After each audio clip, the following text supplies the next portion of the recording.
கிறிஸ்தவ சமய பரப்பு குழுக்களும் கல்வியும். வங்காளம், அதாவது வங்காளத்தில் கிறிஸ்தவ சமய பரப்பு குழுக்களுடைய கல்வி பங்களிப்பு எப்படி இருந்தது அப்படின்னு பார்க்க போகிறோம். கல்விக்கு கிறிஸ்துவ மறை குழுக்களின் பங்களிப்பு பாராட்டத்தக்கதுன்னு சொல்கிறாங்க. சரி வாங்க, அவங்க எந்த அளவுக்கு பார்த்தீங்கன்னா கல்விக்கு பங்களிப்பு அளிச்சிருக்காங்க கிறிஸ்துவ மறை குழுக்கள் அப்படின்னு பார்க்கலாம். அதாவது கிறிஸ்துவ மறை குழுக்கள்னால் என்ன, இந்தியாவுக்கு பார்த்தீங்கன்னா கிறிஸ்டின்ஸாக கன்வெர்ட் பண்ண ட்ரை பண்ணாங்க இல்லைங்களா. ஸோ அவங்க பார்த்தீங்கன்னா பண்ண விஷயங்கள். பாப்டிஸ்ட் சமய பரப்பாளர்கள் 1800 செராம்பூரில் ஓர் வங்க தொடக்க பள்ளியை தொடங்கி 40 மாணவர்களுக்கு கல்வி கற்பித்தனர். அதாவது பாப்டிஸ்ட் அப்படிங்கிறவங்க பார்த்தீங்கன்னா ஒரு சமய பரப்பாளர்கள், ஒரு குழு இருப்பாங்க. அந்த குழுக்கு பேர் பார்த்தீங்கன்னா பாப்டிஸ்ட் அப்படின்னு அர்த்தம். அதான் சொல்கிறாங்க பாப்டிஸ்ட் சமய பரப்பாளர்கள் அப்படின்னு. அவங்கள 1800 செராம்பூரில் ஒரு வங்க தொடக்க பள்ளியை தொடங்கி 40 மாணவர்களுக்கு கல்வி கற்பித்தனர். இதை நோட் பண்ணிக்கோங்க.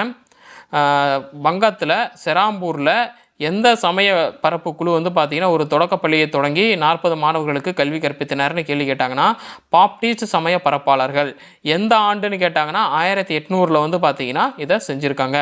கேள்வி இப்படியும் கேட்கலாம். பாப்டிஸ்ட் சமய பரப்பாளர்கள் 1800 எங்கு ஓர் வங்க தொடக்கப்பள்ளியை தொடங்கி 40 மாணவர்களுக்கு கல்வி கற்பித்தனர் அப்படின்னா செராம்பூரில். இதை நோட் பண்ணிக்கோங்க. இதனைத் தொடர்ந்து வங்காள மாகாணத்தில் லண்டன் சமய பரப்பாளர் சங்கம் பள்ளிகள் பலவற்றை நிறுவியது. இதனைத் தொடர்ந்து என்ன பண்ணுறாங்கன்னா வங்காள மாகாணத்தில் லண்டன் சமய பரப்பாளர் சங்கம்னு ஒரு சங்கம் இருக்கும். அந்த சங்கத்தினர் என்ன பண்ணியிருக்காங்கன்னா நிறைய பள்ளிகளை பார்த்தீங்கன்னா வங்காளத்தில் பார்த்தீங்கன்னா நிறுவியிருக்காங்க. இந்திய பெண்களின் முன்னேற்றத்தில் அன்றைய அரசாங்கத்தை விட ஐரோப்பிய சமய பரப்பாளர்கள் அதிக ஆர்வம் பார்த்தீங்கன்னா காட்டியிருக்காங்க. இந்திய பெண்களின் முன்னேற்றத்தில் அன்றைய அரசாங்கம் அப்படின்னா என்ன, இப்போ பார்த்தீங்கன்னா ஆங்கில அரசாங்கம் இருக்குது இல்லைங்களா. ஸோ அரசாங்கம் தான் பார்த்தீங்கன்னா எல்லாத்தையும் செய்வாங்க. அவங்கள காட்டிலையும் இந்த ஐரோப்பிய சமய பரப்பாளர்கள் பார்த்தீங்கன்னா இந்திய பெண்களுடைய முன்னேற்றத்தில் அதிக ஆர்வம் காட்டினாங்க அப்படின்னு சொல்லப்படுது. மிஸ் மேரி ஆன் குக் அப்படிங்கிறவங்க பார்த்தீங்கன்னா என்ன செஞ்சுருக்காங்கன்னு பாருங்கள். மிஸ் மேரி ஆன் குக் அப்படிங்கிறவங்க 1821 இந்தியாவுக்கு வந்தப்போ கல்கத்தாவிலையும் அதை சுற்றியுள்ள கிராமங்கள்லையும் சராசரியாக 25 முதல் 30 மாணவியர் வரை பயிலக்கூடிய பெண்களுக்கான 23 பள்ளிகளை பார்த்தீங்கன்னா நிறுவியிருக்காங்க. யாருன்னா மிஸ் மேரி ஆன் குக் அப்படிங்கிறவங்க. இவங்க இந்தியாவுக்கு எப்போ வராங்க அப்படின்னா 1821 பார்த்தீங்கன்னா இந்தியாவுக்கு வராங்க. கல்கத்தாவிலையும் அதை சுற்றி இருக்கிற கிராமங்கள்லையும் சராசரியாக மொத்தம் பார்த்தீங்கன்னா 23 பள்ளிகளை பார்த்தீங்கன்னா நிறுவியிருக்காங்க. என்ன பள்ளி அப்படின்னா பெண்களுக்கான பள்ளிகளை பார்த்தீங்கன்னா நிறுவியிருக்காங்க. அதில் ஒவ்வொரு பள்ளியிலையும் பார்த்தீங்கன்னா 25 முதல் 30 மாணவியர்கள் படிக்கக்கூடிய அளவுக்கு பார்த்தீங்கன்னா கல்வியை ஸ்கூலை பார்த்தீங்கன்னா கட்டியிருக்காங்க. யாருன்னா மிஸ் மேரி ஆன் குக் அப்படிங்கிறவங்க. நோட் பண்ணிக்கோங்க. மிஸ் மேரி ஆன் குக் அப்படிங்கிறவங்க எப்பொழுது இந்தியாவுக்கு வந்தாங்க அப்படின்னு கேள்வி கேட்டாங்கன்னா 1821 பார்த்தீங்கன்னா வந்திருக்காங்க. அவங்க பார்த்தீங்கன்னா எந்த இடத்தை சுற்றி ஒரு 23 பெண்களுக்கான 23 பள்ளிகளை நிறுவினாங்க அப்படின்னா கொல்கத்தாவிலையும் அதை சுற்றி இருக்கிற கிராமங்கள்லையும். மொத்தம் எத்தனை பேர் பயிலக்கூடிய ஒரு ஸ்கூலை பார்த்தீங்கன்னா கட்டினாங்க அப்படின்னா 25 முதல் 30 மாணவியர், அதாவது பெண்களுக்கான ஸ்கூலை பார்த்தீங்கன்னா கட்டியிருக்காங்க. அப்புறம் மற்றொரு குறிப்பிடத்தக்க நிகழ்வு என்ன அப்படின்னா ஜான் எலியட் ட்ரிங்க் வாட்டர் பெத்தூன் அப்படிங்கிறவர் அப்படிங்கிறவரால் கல்கத்தாவில் நிறுவப்பட்ட பெத்தூன் பள்ளி 1849 பார்த்தீங்கன்னா நிறுவப்பட்டிருக்கு. ஜான் எலியட் ட்ரிங்க் வாட்டர் பெத்தூன் அப்படிங்கிறவரால் கல்கத்தாவில் பார்த்தீங்கன்னா பெத்தூன் பள்ளி அப்படின்ற ஒரு பள்ளி நிறுவப்பட்டிருக்கு. அந்த பள்ளி 1849 நிறுவப்பட்டிருக்கு. இதை நோட் பண்ணிக்கோங்க.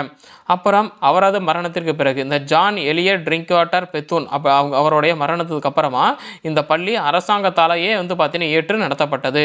அதுக்கப்புறமா இது 1879 பெண்களுக்கான முதல் உயர்கல்வி அளிக்கும் நிறுவனமாக மாறியது.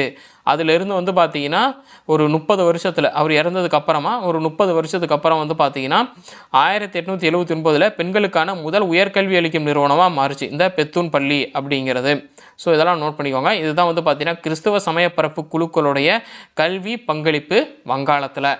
பம்பாயில் கிறிஸ்தவ சமயப்பரப்பு குழுக்களுடைய கல்வி பங்களிப்பு எப்படி இருந்தது அப்படின்னு பார்க்கலாம். போர் வீரர்களின் பெண் குழந்தைகளுக்கு கல்வி வழங்கும் நோக்கத்துடன் அமெரிக்கர் சங்கம் 1824 பெண்களுக்கான பள்ளியை நிறுவியது. இதை நோட் பண்ணிக்கோங்க. போர் வீரர்களின் பெண் குழந்தைகளுக்கு கல்வி வழங்கும் நோக்கத்துடன் அமெரிக்கர் சங்கம் எப்பொழுது பெண்களுக்கான பள்ளியை நிறுவியது அப்படின்னா 1824 பார்த்தீங்கன்னா நிறுவியிருக்கு. கேள்வி இப்படியும் கேட்கலாம். போர் வீரர்களின் பெண் குழந்தைகளுக்கு கல்வி வழங்கும் நோக்கத்துடன் எந்த சங்கம் 1824இல் பெண்களுக்கான பள்ளியை நிறுவியது அப்படின்னா அமெரிக்கர் சங்கம். சரிங்களா? எப்படி கேள்வி கேட்டால் எழுத தெரியணும், இதை நோட் பண்ணிக்கோங்க. அடுத்தது வந்து பார்த்தீங்கன்னா 1829 டு 1830களில் டாக்டர் வில்சன் என்பவரும் மேடம் வில்சனும் பம்பாயில் பெண்களுக்கென 6 பள்ளிகளை வந்து பார்த்தீங்கன்னா திறந்திருக்காங்க. இதை நோட் பண்ணிக்கோங்க. 1829 டு 1830களில் பம்பாயில் பெண்களுக்கென 6 பள்ளிகளை திறந்தவர்கள் யார் அப்படின்னு கேள்வி கேட்டாங்கன்னா டாக்டர் வில்சன் அப்படிங்கிறவரும் மேடம் வில்சன் அப்படிங்கிறவங்களும் வந்து பார்த்திங்கன்னா திறந்திருக்காங்க 1829 1830களில். அப்புறம் ஜோதிபா பூலே பூனாவில் காலமாக ஓரங்கட்டப்பட்டிருந்த சமூகத்தை சார்ந்த பெண் குழந்தைகளுக்காகவே ஒரு முன்னோடி பள்ளியை 1848 வந்து பார்த்தீங்கன்னா நிறுவியிருக்காரு. ஜோதிபா பூலே வந்து பார்த்தீங்கன்னா எங்கே வந்து பார்த்தீங்கன்னா பள்ளியை நிறுவியிருக்காரு அப்படின்னா பூனாவில் வந்து பார்த்தீங்கன்னா நிறுவியிருக்காங்க. யாருக்கு நிறுவியிருக்காங்க அப்படின்னா காலமாக கட்டப்பட்டிருந்த சமூகத்தை சார்ந்த பெண் குழந்தைகளுக்காகவே ஒரு முன்னோடி பள்ளியை வந்து பார்த்தீங்கன்னா நிறுவியிருக்காரு 1848 பூனாவில். நிறுவனர் வந்து பார்த்தீங்கன்னா ஜோதிபா பூலே. அப்புறமா 1889 பூனாவில் கார்வே என்ற பேராசிரியர் இந்து விதவைகளுக்கென ஒரு பள்ளி வந்து பார்த்தீங்கன்னா திறந்திருக்காரு. அதாவது பூனாவில் யார் இந்து விதவைகளுக்கென ஒரு பள்ளியை தொடங்கினார் அப்படின்னு கேள்வி கேட்டாங்கன்னா கார்வே அப்படின்ற ஒரு பேராசிரியர். எந்த வருஷம்னா 1889. 1889 பூனாவில் கார்வே அப்படின்ற பேராசிரியர் இந்து விதவைகளுக்கென ஒரு பள்ளியை வந்து பார்த்தீங்கன்னா தொடங்கியிருக்காரு. இந்த பள்ளி தான் வந்து பார்த்தீங்கன்னா 1916 மகளிர் பல்கலைக்கழகமாக, அதாவது ஸ்ரீமதி நாதிபாய் தாமோதர் டாக்கர்சே உமன்ஸ் யூனிவர்சிட்டியாக வந்து பார்த்தீங்கன்னா உருவாயிருக்கு. SNDTயாக உருவாயிருக்கு. இங்கே பாருங்கள், இந்த படத்தில் நீங்கள் பார்க்கலாம். அந்த ஒரு ஸ்டாம்ப் பேப்பரில் வந்து பார்த்தீங்கன்னா கொடுத்துருக்காங்க SNDT மகளிர் பல்கலைக்கழகம் பூனா அப்படின்னு சொல்லி கொடுத்துருக்காங்க. இதை நோட் பண்ணிக்கோங்க. இந்த SMDT மகளிர் பல்கலைக்கழகம் எப்பொழுது வந்து பார்த்தீங்கன்னா ஒரு மகளிர் பல்கலைக்கழகமாக மாறிச்சு அப்படின்னா 1916. இது வந்து பார்த்தீங்கன்னா முன்னாடி வந்து பார்த்தீங்கன்னா ஒரு ஸ்கூலாக தான் இருந்தது. விதவைகளுக்கான ஒரு ஸ்கூலாக தான் வந்து பார்த்தீங்கன்னா இருந்தது. 1889 வந்து பார்த்தீங்கன்னா பூனாவில் பேராசிரியர் கார்வே வந்து பார்த்தீங்கன்னா திறந்திருக்காரு. ஸோ இது பின்னாடி வந்து பார்த்தீங்கன்னா ஒரு பல்கலைக்கழகமாக அப்டேட் ஆகிருக்கு 1916. பம்பாயில் இருந்த பார்சி வகுப்பினர் பெண்கள் கல்வியில் தீவிர ஆர்வம் காட்டினர். சரி, அதுக்காக என்ன பண்ணாங்க அப்படின்னு பாருங்கள். 1913 பம்பாயில் இருந்த பெண்களுக்கான 10 உயர்நிலை பள்ளிகளில் 8 பள்ளிகள் பார்சி வகுப்பினரால் நடத்தப்பட்டன. அதாவது இந்த பார்சி வகுப்பினர் வந்து பார்த்தீங்கன்னா பெண் கல்வியில் வந்து பார்த்தீங்கன்னா தீவிர ஆர்வம் காட்டினாங்க. அதனால் என்ன பண்ணியிருக்காங்கன்னா 1913 பம்பாயில் இருந்த பெண்களுக்கான 10 உயர்நிலை பள்ளிகளில் 8 பள்ளிகள் பார்சி வகுப்பினரால் வந்து பார்த்தீங்கன்னா நடத்தப்பட்டது. அதாவது இதை நோட் பண்ணிக்கோங்க. டேசாம் ஆண்டில் பம்பாயில் இருந்த பெண்களுக்கான 10 உயர்நிலை பள்ளிகளில் 8 பள்ளிகள் பார்சி வகுப்பினரால் நடத்தப்பட்டன அப்படின்னா 1913 இதை நோட் பண்ணிக்கோங்க. அப்புறம் 1926 அகில இந்திய மகளிர் மாநாடு முழுக்க பெண்களால் நிர்வகிக்கப்படும் ஒரு கல்லூரியை தொடங்க தீர்மானித்தது. இதை நோட் பண்ணிக்கோங்க. எந்த ஆண்டு அகில இந்திய மகளிர் மாநாடு முழுக்க பெண்களால் நிர்வகிக்கப்படும் ஒரு கல்லூரியை தொடங்க தீர்மானித்தது அப்படின்னா 1926. அதாவது முழுக்க பெண்களால் அப்படின்னா ஆண்களே கிடையாது. சரிங்களா? ஸோ ஒன்லி பெண்கள் தான் அதுக்கு எல்லாமே. சரிங்களா? எல்லாமே பெண்களால் வந்து பார்த்தீங்கன்னா நிர்வகிக்கப்பட்டது அப்படின்னு வந்து பார்த்தீங்கன்னா சொல்கிறாங்க. நிர்வகிக்கிறது மட்டும்தான் அது அவங்க. ஸோ மற்றபடி வந்து பார்த்தீங்கன்னா அந்த கல்லூரியை கட்டுறது அந்த இதர வேலைகள்லாம் செஞ்சது கன்ஃபார்ம் ஆண்களாக தான் இருக்கும். ஜஸ்ட்டு நிர்வாகம் மட்டும் வந்து பார்த்தீங்கன்னா அவங்க பண்ணுவாங்க அப்படின்னு அர்த்தம். 1926 அகில இந்திய மகளிர் மாநாடு முழுக்க பெண்களால் நிர்வகிக்கப்படும் ஒரு கல்லூரியை தொடங்க தீர்மானித்தது. இந்த கல்லூரி தான் டெல்லியில் உள்ள இர்வின் சீமாட்டி கல்லூரி ஆகும். ஸோ இந்த கல்லூரி தான் வந்து பார்த்தீங்கன்னா இந்த இர்வின் சீமாட்டி கல்லூரி. இந்த படத்தில் கொடுத்துருக்காங்க பாருங்கள். இதுதான் வந்து பார்த்தீங்கன்னா இந்த இர்வின் சீமாட்டி கல்லூரி அப்படிங்கிறது. இது வந்து பார்த்தீங்கன்னா 1926 வந்து பார்த்தீங்கன்னா அகில இந்திய மகளிர் மாநாடு முழுக்க பெண்களால் நிர்வகிக்கப்படும் ஒரு கல்லூரி வந்து தொடங்க தீர்மானித்து தான் இந்த இர்வின் சீமாட்டி கல்லூரியை வந்து பார்த்தீங்கன்னா நிறுவியிருக்காங்க. ஸோ இதுதான் வந்து பார்த்தீங்கன்னா கிறிஸ்தவ சமய பரப்பு குழுவுடைய பம்பாயில் வந்து பார்த்தீங்கன்னா அவங்களுடைய கல்வி பங்களிப்பு.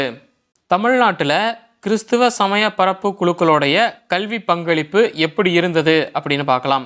தமிழ்நாடு சமய பரப்பு குழுக்களின் கல்வி பணியானது தமிழ்நாட்டில் ஜெர்மன் லூத்தரன் சமய பரப்பாளர் பார்த்தலோமஸ் சீகன் பால்கு மற்றும் ஹென்ரிச் ப்ளூச்சோ என்ற அவரது மூத்த சக ஊழியர் 1706 ஜூலை 9 அன்று இந்தியா வந்ததிலிருந்து தொடங்கின. அதாவது என்னென்னா, சமயப்பரப்பு குழுக்களுடைய கல்வி பணி எப்போ ஆரம்பித்தது அப்படின்னா, ஜெர்மன் லூத்தரன் சமயப்பரப்பாளர் பார்த்தலோமஸ் சீகன் பால்கு அப்புறம் ஹென்ரிச் ப்ளூச்சோ இவங்களுடைய மூத்த ஊழியர், சரிங்களா, அவருடைய மூத்த ஊழியர் இந்த ஹென்ரிச் ப்ளூச்சோ அப்படிங்கிறவர்.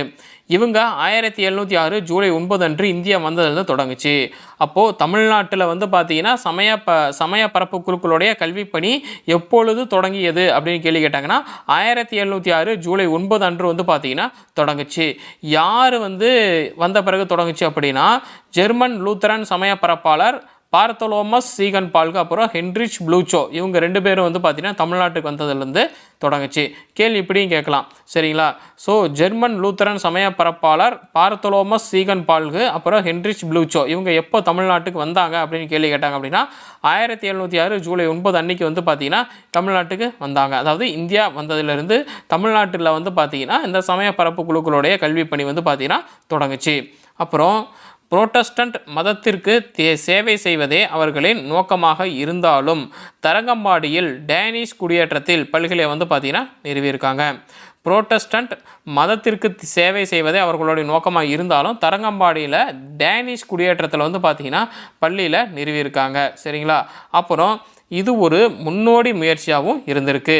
இது பின்னர் இதர கிறிஸ்தவ சமய குழுக்களாலையும் பின்பற்றப்பட்டது. சீகன் பால்கு தமிழ் கற்றுக்கொண்டு பைபிளை தமிழில் மொழிபெயர்த்தார். அதாவது தமிழ் கற்றுக்கொண்டு பைபிளை தமிழில் மொழிபெயர்த்தவர் யார் அப்படின்னு கேள்வி கேட்டாங்கன்னா சீகன் பால்கு. அதாவது பார்த்தீங்கன்னா ஜெர்மனிலிருந்து வந்த ஒரு சமய பரப்பாளரான சீகன் பால்கு பார்த்தீங்கன்னா தமிழ் கற்றுக்கிட்டு பைபிளை பார்த்தீங்கன்னா தமிழில் மொழிபெயர்த்திருக்காரு. ஸோ அவர் என்ன நோக்கத்துக்காக மொழிபெயர்த்தார் அப்படின்னா மதத்தை பரப்புறதுக்காக தான் மொழிபெயர்த்திருக்காரு. ஸோ நான் என்ன பார்க்குறேன் அப்படின்னா, ஒரு மனுஷன் வெளிநாட்டிலேருந்து ஒரு மனுஷன் இங்கே தமிழ் கற்றுக்கிட்டான் இல்லையா, ஸோ அந்த விஷயத்தை பார்த்தீங்கன்னா நான் பார்க்குறேன். ஜெர்மனியில் இருந்து அச்சு இயந்திரம் ஒன்றினை இறக்குமதி செய்து கிறிஸ்துவ இலக்கியங்களை அச்சிட்டு வெளியிடவும் ஏற்பாடு செஞ்சுருக்காரு சீகன் பால்கு. அப்புறம் இந்த படத்தில் இருக்கார் பாருங்க, அவர் தான் பார்த்தீங்கன்னா சீகன் பால்கு. ஸோ இந்த வேலைகள்லாம் செஞ்சவர் இவர் தான். சென்னை மாகாணத்தில் 1822ஆம் ஆண்டு மேற்கொள்ளப்பட்ட ஒரு கணக்கெடுப்பின்படி 1,84,110 மாணவர்களுடன் 12,498 அனைத்து வகையிலுமான கல்வி நிறுவனங்கள் பார்த்தீங்கன்னா இருந்திருக்கு அப்படின்னு சொல்கிறாங்க சென்னை மாகாணம் முழுசா. இதை நோட் பண்ணிக்கோங்க. 1822ஆம் ஆண்டு மேற்கொள்ளப்பட்ட ஒரு கணக்கெடுப்பின்படி எத்தனை மாணவர்களோட எத்தனை வகையான கல்வி நிறுவனங்கள் இருந்தன அப்படின்னு கேள்வி கேட்டாங்க அப்படின்னா 1,84,110 மாணவர்களோட 12,498 வகையிலுமான கல்வி நிறுவனங்கள் பார்த்தீங்கன்னா இருந்தன அப்படின்னு எழுதணும். அப்புறம் கல்வியின் நிலையானது இங்கிலாந்தை ஒப்பிடும் பொழுது குறைவாக இருந்தாலும் பெரும்பாலான ஐரோப்பிய நாடுகளை விட உயர்வாக இருப்பதாக சர் தாமஸ் மன்றோ சென்னை மாகாண கவர்னராக இருந்திருக்காரு. எப்போ வரைக்கும்னா 1820 1827 வரைக்கும்.